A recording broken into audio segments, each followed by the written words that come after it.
querido aluno, querida aluna, querida família. Sejam muito bem-vindos ao nosso canal TV Araxá Educa, a mais uma videoaula de língua portuguesa. Eu sou a professora Nadi e continuo te acompanhando durante seus estudos. Lembrando sempre que os nossos vídeos educativos são complementos das aulas que você tem na sua escola com o seu professor ou sua professora. Bom, vamos lá então? Na aula de hoje nós vamos falar um pouquinho sobre os textos normativos. Bom, o que é isso? Eu tenho certeza que eles fazem parte do seu dia a dia. Você só não parou para pensar. Olha só, mas para a gente falar de um texto normativo, eu tenho que relembrar o que é uma norma. O que é uma norma? Nos lugares que você vive, onde você frequenta, existem várias normas, não é mesmo? Vamos falar da sua escola. Quais são as normas da sua escola? Quais são as regras que você precisa obedecer para frequentar a sua escola, a sua sala de aula? E no lugar que você vive num condomínio, na sua casa, existem normas, existem regras? Com certeza, não é mesmo? Bom, então as normas são um conjunto de padrões, regras e diretrizes colocadas de forma simples, que contêm orientações comportamentais ou especificações técnicas ou outros critérios que devem ser seguidos ou respeitados. Então as normas são as regras que garantem a boa convivência entre todos que frequentam esse mesmo lugar. Olha só. E esses textos normativos, né, então esses textos que apresentam as normas, eles não vêm só em forma de palavras, texto escrito, não. Eles combinam, muitas vezes, imagens com texto ou somente imagens. Trouxe alguns exemplos aqui para a gente analisar. Olha só, vamos falar do trânsito. Quando eu tenho essa placa de pare, é um texto normativo, é uma lei, é uma regra. Naquele local é preciso que o motorista pare. Ele precisa parar, ele precisa olhar, ele não pode passar diretamente, ele não pode avançar. Assim como o semáforo, também é considerado um texto normativo, imagético, né? Um texto não verbal. Mas todos sabem que quando eu tenho a luz vermelha, indica que o motorista tem que parar, ele não pode avançar. A luz amarela indica atenção, certo? Ele não pode prosseguir ainda. Quando ele vai prosseguir? Quando a luz verde acender, certo? E isso é importante não só para os motoristas, é muito importante para os pedestres também, certo? Bom, olha só, outras placas também que comunicam aí que podem ser consideradas textos normativos. Essa placa indica que o limite de velocidade é 80 km por hora, então tem uma lei. Se eu infringo essa lei, eu tenho penalidades. Olha só, aquela última placa diz que eu não posso buzinar naquele local. Provavelmente eu estou passando em frente de algum hospital, em frente de alguma escola, e nosso Código de Trânsito brasileiro, né, diz isso, que é proibido buzinar na frente desses locais. Olha só, outra placa aqui que combina também, né? A linguagem não verbal e a linguagem verbal. Mantenha silêncio neste local. Proibido pisar na grama. E ali a gente tem o regimento escolar. Então são as regras que a gente tem que seguir para poder frequentar a escola e garantir aí o direito de aprendizagem e um ambiente favorável a essa aprendizagem para todos que frequentam esse lugar, não é mesmo? Bom, continuando. Olha só, os textos normativos, eles vão garantir a convivência em sociedade, que nem sempre é harmônica. Então, eles vêm para garantir essa harmonia aí entre todos. Há muitas pessoas com hábitos e interesses diferentes, e isso algumas vezes gera conflitos. Então, a gente precisa ter essas normas bem claras, bem estabelecidas, para evitar que aconteçam esses conflitos. E caso eles aconteçam, podem haver aí penalizações. Para amenizar esse tipo de problema, criaram-se então os textos normativos que estabelecem regras para determinadas situações e espaços. E essas regras devem ser cumpridas, caso contrário, pode haver sanções, penas correspondentes à violação de uma lei. Olha só, eu tenho certeza que na sua escola tem algumas normas, algumas regras, e quando você infringe essas regras, há penalizações. Vamos supor, não é o caso, mas se você chega atrasado, existe alguma penalização? E se você recorre nessa infração? Se você chega atrasado várias vezes, tem uma penalização diferente? Bom, então existem normas em todos os locais que a gente frequenta e é bem importante conhecê-las e respeitá-las. Na vida pública, instruções de conduta e de procedimento são dispostas em textos normativos que podem tratar de questões mais específicas ou mais amplas. A Constituição brasileira, por exemplo, é o maior de todos os textos normativos do nosso país. E ela abrange diversos setores da organização. E abaixo dela, a gente tem vários outros textos normativos, mas a Constituição brasileira, a Constituição Federal, é o maior texto normativo que a gente tem no Brasil. A nossa atual Constituição foi promulgada em 1888 e ela foi muito importante. Porque pela primeira vez na história do país, a Constituição brasileira apresentou os direitos da criança e do adolescente de uma maneira bem ampla. E isso foi uma conquista muito grande para todos nós. E vamos falar um pouquinho, então, mais desse Estatuto da Criança e do Adolescente, né? Ele é conhecido aqui pela sigla ECA. Então, E de Estatuto, C de Criança e A de Adolescente. Existem alguns direitos fundamentais que estão estabelecidos pelo ECA. O primeiro deles é o direito à vida e à saúde. Então, toda criança e todo adolescente tem direito à vida e direito à saúde. Número 2, direito à liberdade, ao respeito e à dignidade.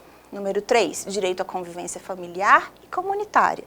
Número 4, direito à educação, à cultura, ao esporte e ao lazer. E número 5, direito à profissionalização e à proteção no trabalho. Então, esses são 5 direitos fundamentais que estão estabelecidos pelo ECA.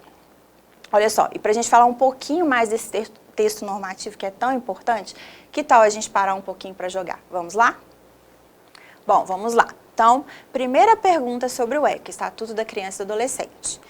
O ECA é um exemplo de texto normativo, verdadeiro ou falso? Ah, muito fácil essa, né? Verdadeiro, é o tema da aula de hoje. O objetivo deste texto é apresentar normas que regulamentem a vida social e particular de todas as crianças do país. Verdadeiro, né? Crianças e adolescentes. Por ser um texto de aspecto muito abrangente, o Estatuto da Criança e do Adolescente encontra-se dividido em capítulos, artigos e incisos, a fim de facilitar sua organização. Isso é verdadeiro, daqui um pouco a gente vai aprofundar um pouquinho mais nessa divisão, na estrutura dos textos normativos. O ECA afirma que a criança de até 12 anos não pode exercer nenhum tipo de trabalho, nem mesmo auxiliar os pais nas tarefas domésticas. E aí, o que você acha? Está certo isso? Será que não pode nem dar uma ajudinha, organizar o quarto, arrumar a cama, lavar a louça? A gente vai falar um pouquinho mais disso, né? Então, aqui é falso. A gente pode e deve ajudar nas tarefas domésticas. O ECA é um documento federal, verdadeiro, né? Faz parte aí dos documentos do nosso país. O artigo 1º dispõe sobre a proteção integral à criança e ao adolescente, verdadeiro.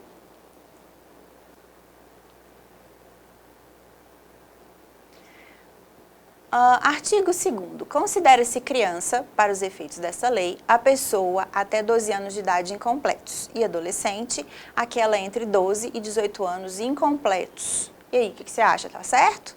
Tá certo. Então, até 12 anos incompletos, a gente diz que é criança. Dos 12 anos completos até os 18 é adolescente. A partir daí, já é adulto, verdadeiro.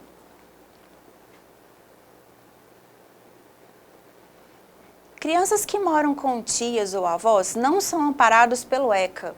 Não, né? Tá bem falsa essa parte. Não precisa ser necessariamente responsável por essa criança ou adolescente o pai ou a mãe, né? Qualquer familiar ou qualquer outra pessoa que seja responsável, qualquer outro adulto que seja responsável por essa criança ou adolescente, né? Vai ser amparado pelo ECA. Então, é falso, né?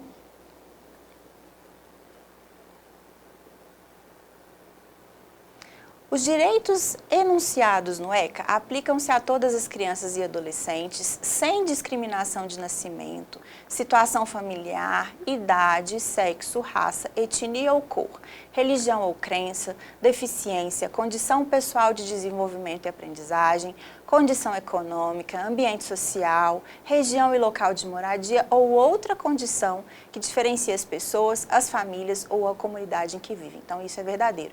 O ECA vem para garantir os direitos da criança e do adolescente, independente de qualquer diferença, cor, situação econômica, certo? Então, ele vai garantir os direitos de todas as crianças, sem discriminação. O ECA determina que todas as crianças tenham, número 1, igualdade de condições para o acesso e permanência na escola. Sim, então igualdade de condições para o acesso e permanência na escola. Igualdade de renda familiar? Bom, então aí o ECA já não consegue garantir, né, essa renda familiar, o salário, né, dos pais ou das pessoas que cuidam daquela criança. E, infelizmente, né, não é uma igualdade que pode ser garantida. Então, essa é falsa. Vamos lá. Isso significa que Joãozinho não pode arrumar a própria cama até completar 14 anos de idade.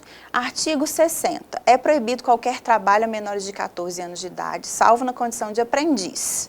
Artigo 61. A produção ao trabalho dos adolescentes é regulamentada por legislação especial, sem prejuízo do disposto nessa lei. Olha só, é verdade. A criança e o adolescente não deve trabalhar período integral, não deve ser explorado, né? Mas ele pode sim ajudar nas tarefas domésticas, não só pode como deve. Cuidar do próprio quarto, arrumar a sua cama, ajudar, né, nos afazeres domésticos, desde que isso não prejudique o tempo que ele precisa para garantir seus estudos e seu aproveitamento na escola. Então, ele pode sim arrumar a própria cama, não só pode como deve. Então, isso é falso. Joãozinho, aos 13 anos, pode vender balas nos semáforos, pois ele, não estando registrado, não está sujeito a um empregador. Não, isso é falso, né? Primeiro, toda criança tem direito ao seu registro, né? Criança e adolescente tem que ser registrado, tem direito à sua certidão de nascimento, que inclusive é gratuita. E olha só, esse tipo de trabalho, né, que ele vai vender, ele vai estar exposto, né, inclusive a alguns perigos, né, no semáforo, no meio da rua, risco de acidente, né, risco de sofrer algum tipo de agressão ou violência. Então, realmente, ele não pode, né, o ECA garante que ele não faça esse tipo de trabalho. Então, o Joãozinho pode vender balas no semáforo? Não, falso, né? Não pode. Joãozinho, que já tem 14 anos, não precisa mais estudar? Também é falso, né? Ele precisa completar seus estudos aí até o final da adolescência dele, pelo menos. A lei maior de um país é o ECA. Bom, é uma lei muito importante, né? É um estatuto muito importante, mas não é o maior deles, né? O maior deles é a Constituição Federal. Então, aqui a gente tem falso. A lei maior de um país é a Constituição Federal. E aí, essa é verdadeira. E aí, aprendemos um pouquinho mais, aprofundamos nesse assunto dos textos normativos, mais especificamente sobre o ECA, Estatuto da Criança e do Adolescente. Vamos lá, então, vamos aprender um pouquinho mais sobre esse tipo de gênero textual? Vamos continuar, então, falando um pouquinho mais dos textos normativos. Eles apresentam um conjunto de regras, normas e preceitos que regem a conduta social, como, por exemplo, a Constituição Federal, o ECA, que a gente acabou de, né, falar um pouquinho mais. E eles garantem os direitos, mas também impõem obrigações, né? Então, tem algumas obrigações que devem ser cumpridas, né? Não é só garantia de direitos, mas também estabelece as obrigações. Como exemplos desses textos normativos, nós já falamos do ECA, da Constituição Federal, mas existem outros, o regimento escolar, que a gente também falou, pode ter o regimento do condomínio onde você mora, temos também o Estatuto do Idoso, tem o Código Florestal, o Código Penal, a gente falou também das leis de trânsito, o Código de Defesa do Consumidor, que também é muito importante. Então, todos esses textos aqui são exemplos de textos normativos. Sobre a estrutura, esses textos, eles têm uma estrutura definida. Para quê? Para facilitar a compreensão do leitor. Como são várias informações, né, várias leis, vários direitos e deveres, eles são dispostos de maneira que a gente consiga encontrar a informação que nos interessa de maneira mais rápida. A linguagem, ela é uma linguagem clara, objetiva, direta, mas é uma linguagem mais formal. Ela segue a norma padrão, as regras gramaticais. E muitas vezes vai apresentar termos técnicos, jurídicos. E aí, se for um regulamento, um regimento, né, um estatuto muito específico, pode ser que a gente precise de auxílio de alguém com a parte mais teórica, né? Ou um advogado, por exemplo, com esses termos jurídicos mais específicos para que a gente possa compreender. Mas não é o caso, por exemplo, do ECA, nem do regimento da sua escola, porque eles foram pensados para que você tenha acesso, para que você leia e que você fique a par de quais são os seus direitos e os seus deveres. Bom, continuando. Como eu tinha adiantado, existe uma estrutura que é seguida por esses termos normativos para que a gente consiga encontrar as informações de maneira mais rápida. Então, geralmente são subdivisões em títulos, capítulos, seções, artigos, parágrafos, alíneas e incisos. Então, é mais ou menos assim. Eu tenho um livro, que é o Estatuto, o Regimento, né, na íntegra. Dentro dele, eu tenho divisão em títulos, capítulos, seções e subseções. Olha aqui, para você visualizar de maneira mais fácil, né? Então, eu tenho aqui, ó, o artigo, certo? Que também chamo de caput, aqui é a seção primeira. Aqui, ó, eu tenho os incisos, certo? E depois, dentro aqui do artigo, eu tenho os parágrafos, primeiro, segundo, terceiro que facilita aí a localização e a compreensão dessas informações. Bom, então vamos aprofundar um pouquinho mais nesse assunto? Vamos falar um pouquinho do texto normativo e legal. Vamos lá? Vamos lá, então vem comigo. As leis são criadas para, letra A, não colocar ordem na sociedade. B, que as famílias viajem seguras. C, a escola não tem leis. D, crianças ficarem em casa. E, que as pessoas façam o que quiserem.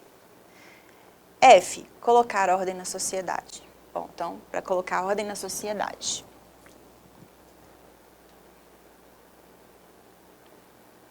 Qual é a finalidade dos textos normativos e legais?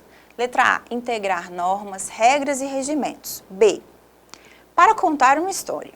C, incentivar as pessoas a serem melhores. D, para que os alunos aprendam melhor. E, para evitar que ladrões sejam presos. Ou F, para ficar exposto na biblioteca. Bom, muito fácil essa, né? Então, letra A, integrar normas, regras e regimentos.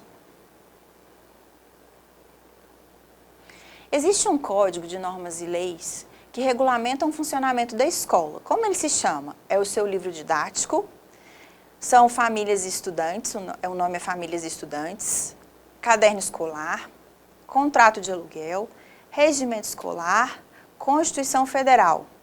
E aí, que regulamenta a sua escola? É o regimento escolar. É possível afirmar que as regras e normas de regimento escolar garantem, quando são respeitadas, que os estudantes aprendam melhor? O que você acha? Sim, né? Com certeza. É uma das principais finalidades. Garantir um ambiente tranquilo e apropriado para que você aprenda. É exemplo de texto normativo e legal. O romance, a história em quadrinho, a Constituição Federal do Brasil, poemas, notícias ou conto. Bom, letra C, Constituição Federal do Brasil. Os textos normativos e legais tornam a vida em sociedade menos segura, mais organizada, menos clara, mais perigosa, mais desorganizada ou mais injusta? Tenho certeza que você respondeu que é a letra B, mais organizada. Os textos normativos podem ser elaborados sem a palavra escrita ou combinar palavras. Por isso, eles são chamados de multimodais e visuais, fictícios, são chamados de revistas, de pintura em tela, de textos multicoloridos ou de textos escolares. Quero ver se você vai acertar essa. Multimodais e visuais, certo? Que integram aí texto verbal e não verbal. Essa é a minha preferida, olha que legal. Mãe, jogo online não tem pause. Eu escuto isso na minha casa, tenho certeza que você diz isso para sua mãe também, não é mesmo? Então, jogo online não tem pause. Olha só, letra A imagem se trata de um texto normativo, pois se trata de uma lei. Bom, existe essa lei na sua casa? B, o texto se trata de uma regra instituída pelo governo estadual para obrigar as mães a deixar seus filhos em paz quando estão jogando. Bem que você gostaria, né? Letra C, a imagem se refere a uma ordem legal que serve como sinalização de trânsito. Bom, se for um joguinho de corrida, né? Faria até sentido. D, a imagem se trata de uma brincadeira. A placa foi produzida para imitar uma lei ou regra importante e não se trata de um texto normativo e legal. Bom, mas foi bem criativo, né? Vamos lá. Última pergunta do nosso joguinho. O Estatuto da Criança e do Adolescente, o ECA, é uma lei federal, 8.069, promulgada em julho de 1990, que trata sobre os direitos das crianças e dos adolescentes em todo o Brasil. Verdadeiro. Principal assunto da aula de hoje. Bom, finalizamos o nosso joguinho. Vamos retomar o que nós aprendemos hoje, então? Bom, vamos lá então, vamos retomar o que a gente aprendeu na aula de hoje. Nós falamos sobre os textos normativos, que são esses textos que podem vir de forma impressa, podem vir só com palavras, ou eles podem combinar palavras e imagens, né? São textos multimodais. E eles regem as relações sociais. Então, podem ser textos como a Constituição Brasileira, ou como o ECA, o Estatuto da Criança e do Adolescente. Pode ser o seu regimento lá da sua escola, o regimento escolar, o regimento do seu condomínio. Pode ser o regimento de um jogo que você vai disputar, de uma gincana. Então, eles fazem parte da nossa vida, do nosso dia a dia. Eles garantem direitos e também impõem obrigações, então não são só direitos, eu também tenho deveres. E eles usam uma linguagem mais formal, a norma padrão, às vezes podem possuir termos mais técnicos, e aí eu vou precisar de ajuda para entender, para interpretar, e falamos mais especificamente sobre o ECA, que é aquele estatuto que garante aí os seus direitos se você é uma criança ou adolescente. Bom, então essa foi mais uma videoaula de língua portuguesa. Eu sou a professora Naide, te espero na próxima aula. Até lá!